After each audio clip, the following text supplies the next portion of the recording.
previous episode, we talked about profit sharing contributions in general, and we specifically discussed the integrated profit sharing that utilizes the Social Security wage base and all this math.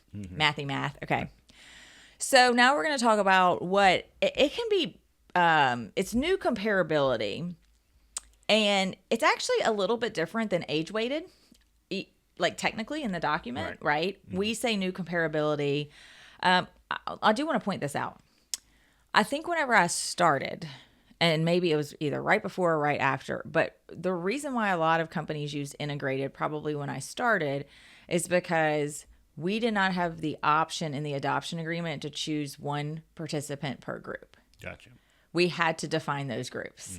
And you had to stick to them. And that's pretty hard. And we had situations. So we're going to explain what that means in a second. But in a nutshell, the best way I explain new comparability, and I never say that word. No.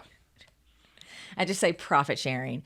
The best way that I can explain it is that it provides a higher percentage, which normally results in a higher dollar amount of a profit sharing to the business owners versus what they have to give their rank and file. Right. And so,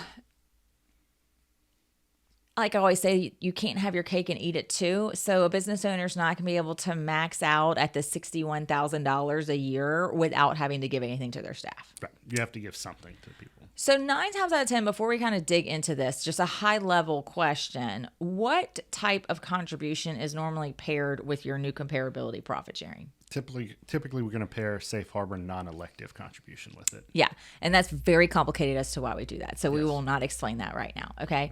But Kasey, I'm going to give you the hard part. Okay. So I'm a business owner and you're telling me I have to give my staff a 3% safe harbor and a 2% profit sharing for me to get a 20% profit sharing. Okay. Actually, that's probably a bad example because we would fail Gateway. But sorry, 15% profit sharing for me. Okay. Am I doing that right? Am I doing the math right? 3 and 2, we would have been at 5%. Yeah, times 3 is 15. Yeah. Okay. So anyway, I'm like, Kasey, why do I have to give my staff 5%?